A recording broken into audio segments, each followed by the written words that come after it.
C'est l'un des outils devenus central pour la sécurité routière, les contrôles automatiques. Sur l'autoroute A8 à hauteur de Cagnes-sur-Mer, l'un des radars les plus actifs du pays participe à cette politique de prévention.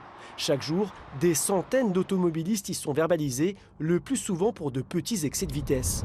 Toutefois, la question sur l'efficacité du dispositif face aux comportements les plus dangereux reste posée par les associations. Le radar, il ne voit pas l'alcool au volant, il ne voit pas les stupéfiants au volant, il ne voit pas le protoxyde d'azote au volant, il ne voit pas non plus ce qui double sur les lignes blanches. On veut tout focaliser sur le radar et les chiffres sont très clairs. La France est le 15e pays européen sur la sécurité routière alors qu'on est les plus répressifs sur les petits excès de vitesse.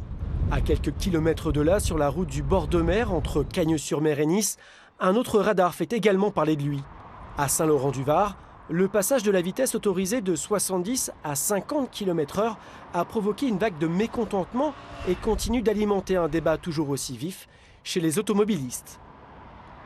Comme c'est trois voies, il vaut peut-être mieux contrôler quand même parce que ça peut être tentant de rouler un peu plus vite. J'ai déjà eu plusieurs amendes, donc maintenant je ralentis.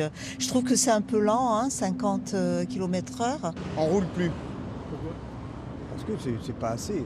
70 c'était bien, je trouve.